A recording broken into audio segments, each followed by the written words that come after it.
9월 30일 수요일입니다. 다 같이 사도신경으로 우리 신앙을 고백하시겠습니다. 전능하사 천지를 만드신 하나님 아버지를 내가 믿사오며 그 외아들 우리 주 예수 그리스도를 믿사오니 이는 성령으로 잉태하사 동정녀 마리아에게 나시고 본디오 빌라도에게 고난을 받으사 십자가에 못 박혀 죽으시고 장사한 지 사흘 만에 죽은 자 가운데서 다시 살아나시며 하늘에 오르사 전능하신 하나님 우편에 앉아 계시다가 저리로서 산 자와 죽은 자를 심판하러 오시리라. 성령을 믿사오며 거룩한 공예와 성도가 서로 교통하는 것과 죄를 사하여 주시는 것과 몸이 다시 사는 것과 영원히 사는 것을 믿사옵나이다. 아멘. 하나님 말씀 보겠습니다. 하나님 말씀 예레미야 39장 1절에서 18절까지의 말씀입니다. 구약성경 1116면에 있습니다. 예레미야 39장 1절에서 18절의 말씀 제가 봉독해 올리겠습니다. 유다의 시드기 왕의 제9년 10째 달에 바벨론의 느부갓네살 왕과 그의 모든 군대가 와서 예루살렘을 에워싸고 치더니 시드기야의 제11년 넷째 달 9째 날에 성이 함락되니라. 예루살렘이 함락되며 바벨론의 왕의 모든 고관이 나타나 중문에 앉으니 곧 느부갓네살 레셀과 삼갈레부와 내시장 살스기민이 네르갈 사레셀은 궁중 장관이며 바벨론의 왕이 나머지 고관들과 있더라. 유다의 시드기야 왕과 모든 군사가 그들을 보고 도망하되 밤에 왕이 동산길을 따라 두담 샘문을 통하여 성읍을 벗어나서 아라바로 갔더니 갈대안의 군대가 그들을 따라 여리고 병원에서 시드기야에게 미쳐 그를 잡아서 데리고 하맛 땅 림나에 있는 바벨론의 느부갓네살 왕에게로 올라가매 왕이 그를 신문하였더라. 바벨론의 왕이 림나에서 시드기야의 눈앞에서 그의 아들들을 죽였고 왕이 또 유다의 모든 귀족을 죽였으며 왕이 또 시드기야의 눈을 빼게 하고 바벨론으로 옮겨려고 사슬로 결박하였더라. 갈대인들이 왕궁과 백성의 집을 불사르며 예루살렘 성벽을 헐었고 사령관 느부사라단이 성중에 남아있는 백성과 자기에게 항복한 자와 그 외에 남은 백성을 잡아 바벨론으로 옮겼으며 사령관 느부사라단이 아무 소유가 없는 빈민을 유다 땅에 남겨두고 그날의 포도원과 밭을 그들에게 주었더라. 바벨론의 느부갓네살 왕이 예레미야에 대하여 사령관 느부사라단에게 명하여 이르되 그를 데려다가 선대하고 해하지 말며 그가 내게 말하는 대로 행하라. 이에 사령관 느부사라단과 내시장 느부사스반과 궁중장과 네르갈사레셀과 바벨론 왕의 모든 장관이 사람을 보내어 예레미야를 감옥들에서 데리고 사반의 손자 아히감의 아들 그랴다에게 넘겨서 그를 집으로 데려가게 하매 그가 백성 가운데 사니라. 예레미야가 감옥들에 갇혔을 때 여호와의 말씀이 그에게 임하니라. 이르시되 너는 가서 구스인 에벤멜렉에게 말하기를 만군의 여호와 이스라엘의 하나님의 말씀에 내가 이 성에 재난을 내리고 복을 내리지 아니하리라 한 나의 말이 그날에 내 눈앞에 이루리라. 여호와의 말씀이니라. 내가 그날에 너를 구원하리니 내가 그 구원하는 사람들의 손에 넘겨지지 아니하리라. 내가 반드시 너를 구원할 것인즉 내가 칼에 죽지 아니하고 내가 노략물같이 내 목숨을 얻을 것이니 이는 내가 나를 믿었음이라. 여호와의 말씀이니라 하시더라. 아멘. 할렐루야. 하나님의 크신 사랑과 평안이 여러분의 삶 가운데 넘쳐나기를 소망합니다. 오늘은 추석 연휴 첫째 날입니다. 9월 30일. 우리가 풍요로운 삶을 살 수 있었던 것도 하나님의 은혜요, 하나님의 은총이요, 하나님의 사랑인 줄 믿습니다. 오늘 본문의 말씀을 보면은 기원전 1030년에 이스라엘 왕조가 만들어졌습니다. 사울을 통하여 다윗, 그리고 솔로몬 시대에 북이스라엘과 그 다음에 남유다로 솔로몬 이후의 시대에 나누어졌습니다. 그리고 벌써 이제 세월이 흘러서 722년에 북이스라엘이 망하고 586년에 남유다가 망하는 날에 관한 말씀을 하고 있습니다. 그래서 440년 만에 이 왕조가 완전히 무너진 것을 언급하고 있습니다. 예레미야는 하나님의 말씀을 가지고서 계속 울면서 하나님의 메시지를 선포하고 회개하라고 외쳤습니다. 하지만 그들은 하나님의 말씀을 듣지 않고 불신앙과 불순종의 삶을 살았습니다. 오히려 예레미야 선지자의 말씀을 듣지 않고 비웃고 배척하고 믿지 않았습니다. 그러한 이스라엘 백성들은 하나님의 진노를 산 것입니다. 오늘 본문의 말씀은 예레미야의 그 예언대로 이제 드디어 이스라엘이 예루살렘이 함락되고 마는 그런 상황을 우리는 볼 수 있습니다. 그들은 예레미야의 말씀을 통하여서 계속 하나님의 말씀을 증거해도 불구하고 그냥 말씀만 듣고 거기서 끝나버린 것입니다. 오늘날도 어떻습니까? 하나님의 말씀이 홍수의 시대인 가운데 하나님의 말씀이 선포되는 가운데도 그것을 믿지 않고 오히려 배척하고 하나님의 말씀을 받아들이지 않을 때가 너무나 많지 않습니까? 말씀을 듣는 것만으로 끝난다면 하나님께서 그것은 기뻐하시지 않을 것입니다. 아무리 하나님의 말씀이 두 날 가진 검과 같은 말씀이 선포된다 해도 강팍해진 마음을 가지고 있는 그들이 하나님의 말씀을 듣지 않고 살아갈 것입니다. 지금도 마찬가지로 하나님의 말씀을 듣지 않고 자기 멋대로 살아갑니다. 하나님의 말씀은 반드시 이루어짐에도 불구하고 이렇게 말씀을 믿지 않는 불신앙의 삶을 산 것입니다. 마태복음 5장 18절은 말씀합니다.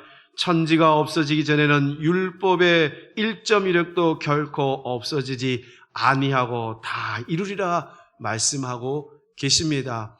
그렇습니다. 하나님의 말씀은 1.1획도 변하지 않고 다 이루어지는 것입니다. 그런데 그들은 하나님의 말씀을 듣지 않고 하나님의 말씀을 의심하며 배척했던 것입니다. 그래서 그들의 삶은 두 종류의 삶으로 볼 수가 있습니다. 순종하는 삶과 순종하지 않는 삶. 순종하는 자의 끝과 순종하지 않은 자의 끝은 완전히 다르다는 것을 우리는 알 수 있습니다. 우리는 하나님의 말씀에 순종하며 복되고 거룩한 주님의 길을 가는 여러분이 되기를 주님의 이름으로 축복합니다. 오늘 본문의 말씀을 구체적으로 보면 1절에서 10절까지의 말씀은 예루살렘의 함락 과정을 볼 수가 있습니다. 솔로몬 이후에 북이스라엘과 남유다로 나눠졌던 이 이스라엘이 이제 함락이 된 것입니다. 느부갓네살 왕에 의해서 바벨론에 의해서 함락이 되었습니다. 하지만 함락되는 전후에서 많은 거짓 선지들이 나와서 하나님의 말씀을 제대로 증거하지 않고 예레미야의 말씀과는 정반대의 말씀을 얘기하고 있었습니다. 드디어 함락되자 그들은 예레미야의 선지자의 말이 진실된 주의 종의 말씀이 맞았구나라는 것을 그때 땅을 치면서 후회하는 것입니다. 그 당시의 귀족들은 어땠습니까? 모두들 정말 아비게한처럼 놀랐습니다. 4절의 말씀에 보면 히스기야 왕도 왕의 동산길이라는 말이 나옵니다. 이게 왕의 동산길이라는 것은 비밀 통로를 얘기합니다. 시드기야 왕은 비밀 통로로 도망을 가서 아라바로 가다가 거기서 붙잡혀 그래서 그 눈앞에서 많은 귀족들이 죽고 그런 것을 목격을 했습니다. 그렇습니다. 하나님의 말씀을 순종한 자는 하나님께서 생명의 삶을 주지만 하나님께 말씀을 듣지 않는 사람은 불신한 삶을 사는 사람에게는 생명이 없는 지옥의 길을 가는 것을 우리는 알 수가 있습니다. 후회해봤자 아무 소용이 없었습니다. 이를 갈면서 후회하는 삶은 우리에게 있어서는 아니 될 줄 믿습니다. 오늘도 수없이 하나님의 말씀이 들려지고 있습니다. 내가 하나님 말씀에 순종하며 살기 위해 하나님의 음성을 듣는, 하나님의 음성을 듣고 분별하는 우리 모두가 되기를 소망합니다. 39장 11절에서 18절의 말씀에는 이러한 말씀들이 있습니다. 심판의 메시지의 말씀이 있습니다. 거짓이 난무하고 거짓된 세력들이 득세한 이 시대에 하나님의 말씀을 믿고 선포한다는 것은 결코 쉬운 일이 아니었습니다. 하나님의 심판의 말씀을 믿었던 대표적인 세 사람이 나오고 있습니다. 자, 그 세 사람을 통하여서 우리는 하나님의 말씀을 믿고 따르는 우리 모두가 되기를 소망합니다. 남들은 그렇게 할 수 없다, 불가능하다 하는 그러한 말씀들을 예레미야는 얘기합니다. 비록 내가 사람의 귀에 즐겁게 하지는 못할지라도 하나님의 말씀이 있으면 그 말씀을, 예언에 따라 우리는 그 말씀을 선포하며 살아가야 됩니다. 예레미야도 사람이었습니다. 나라가 망한다는 것, 우리가 포로로 간다는 것, 그런 것을 어떻게 얘기할 수 있겠습니까? 정말 인간적으로는 애국심이 없는 것 같고 인간적으로는 참으로 어려운 일일 것입니다. 하지만 하나님의 말씀이 있기 때문에 하나님의 말씀에 따라 순종하여 선포했습니다. 그 예레미야의 갈등을 우리는 예레미야서 20장 9절에서 볼 수 있습니다. 내가 다시는 여호와를 선포하지 아니하며 그의 이름으로 말하지 아니하리라 하면 나의 마음이 불붙는 것 같아서 골수에 사무치니 답답하여 견딜 수 없나이다. 예레미야는 이렇게 고통을 호소하고 있습니다. 그 삶이 어렵고 힘들어도 하나님의 말씀을 증거하는 삶, 그것이 바로 예레미야의 사명인 것입니다. 오늘날 이 시대를 살아가면서도 우리에게 주신 사명이 있습니다. 그것이 바로 하나님의 복음의 능력을 선포하고 많은 사람들에게 증거하는 삶인 줄 믿습니다. 예레미야는 자기가 힘들고 자기가 불루해지는 상황 속에서도, 감옥에 들어가는 상황 속에서도, 핍박을 받는 상황 속에서도 하나님의 말씀을 증거했습니다. 우리도 지금 코로나19로 인해서 많이 힘들고 어렵지만 이때 우리가 이럴수록 추석 명절을 맞이하여서 많은 가족들과 이웃들에게 하나님의 말씀을 증거하는 여러분이 되기를 소망합니다. 예레미야의 이러한 갈등 속에서도 예레미야는 하나님의 말씀을 굳건히 믿고 나아갔습니다. 나의 말이 그날에 내 눈앞에 이루리라 하는 그 말씀, 언약의 말씀이 반드시 이루어진다는 것을 믿고 굳건히 나아갔습니다. 예레미야의 어떠한 갈등도 이제는 없습니다. 왜요? 하나님이 우리와 함께 하신다는 것을 알았기 때문에 그렇습니다. 하나님이 우리를 기억하는 사람이 되기 위해서는 우리는 어떻게 될까요? 온전히 말씀하며 그 말씀에 순종해야 됩니다. 지금 코로나19로 해서 너무나 힘들고 죽을 것 같은 삶 속에서도 우리는 생명의 말씀의 복음을 전하는 자가 돼야 됩니다.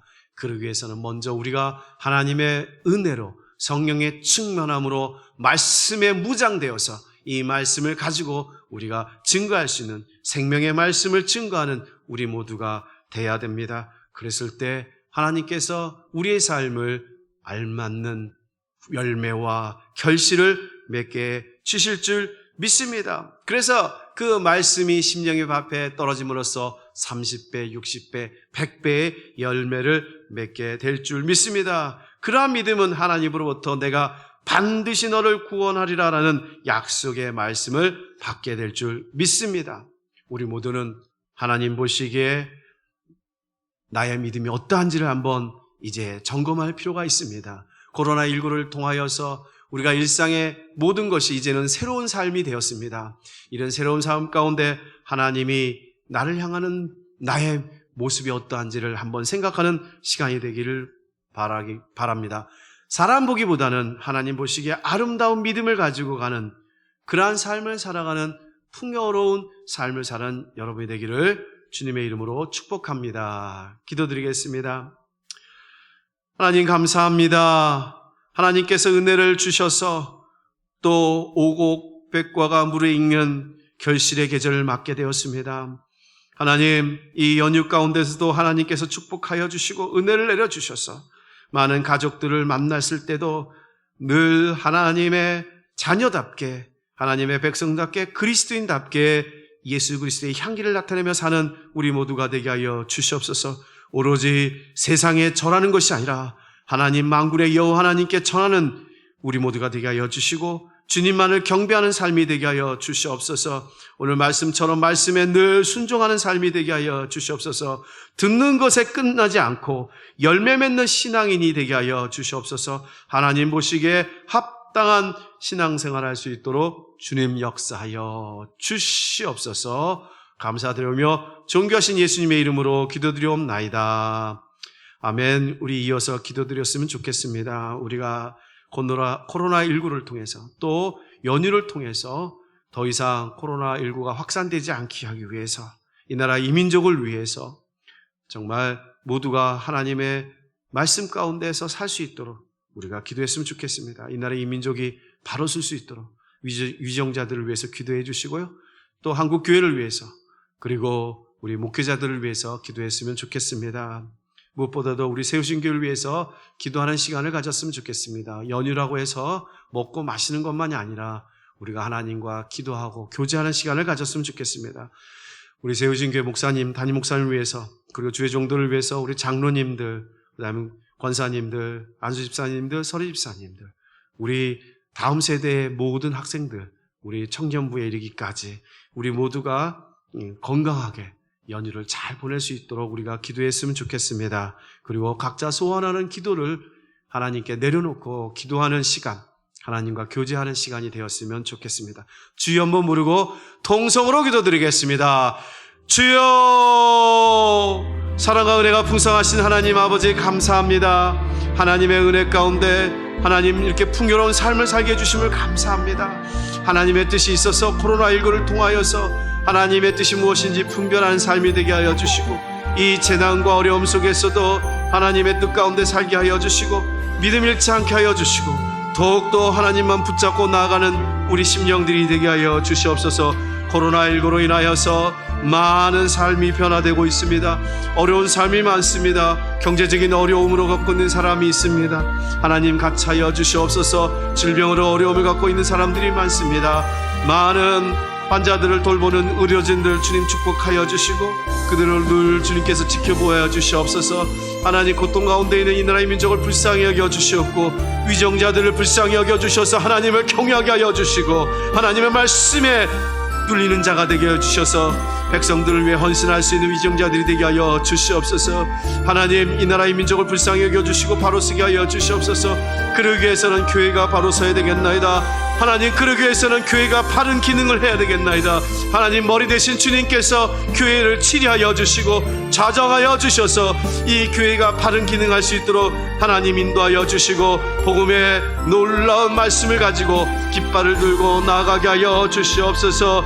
하나님 이 어렵고 어지러운 세대에 교회가 바로 서게 하여 주시옵고 많은 목회자들이 바로 서서 하나님이 영광이 되게 하여 주시고 바른 말씀을 증거하게 하여 주시옵소서. 특별히 세우신 교회를 세우셨사오니 하나님 이 교회에 하나님의 놀라운 은혜와 은총이 넘쳐나게 하여 주시옵소서. 하나님 이 교회에 다니는 모든 믿음의 권속들 축복하여 주시옵소서. 우리 담임 목사님 늘 강건하게 하여 주시고 성령 충만, 은혜 충만, 말씀 충만으로 채워 주시옵소서. 우리 주의 종들도 주님께서 같이 하여 주시고 장로님, 권사님들, 안수 집사님, 서리 집사님 주님 축복하여 주시고 그들의 삶 가운데 생활 위에 같이 하여 주시고 아버지 추석 명절에 오고 가는 발걸음마다 차량 안전운행을 할 수 있도록 인도하여 주시고 아버지 복음을 증거하는 복된 시간이 되게 하여 주시옵소서. 우리 다음 세대 친구들을 우리 기도해서 기도합니다. 하나님 같이 하여 주시옵소서. 유초등부에서 우리 중고등부, 청년부에 이르기까지 아버지 다음 세대가 믿음의 굳건히 서게 하여 주시고 아버지 진리 되신 주님만을 바라보고 길이요 진리요 생명 되신 주님만을 의지하는 삶이 되게 하여 주시옵소서. 하나님 그래서 다음 세대가 우리 교회, 우리 세우신 교회의 기둥들이 다 되게 하여 주시옵소서. 하나님 역사하여 주시옵소서. 아버지여 이 시간 아버지여 풍요로운 삶 가운데 휴일이지만 하나님께 기도합니다. 하나님과 교제하길 원합니다. 하나님 저희들의 기도를 응답하여 주시옵고 아버지여 문제와 소원을 가지고서 기도합니다.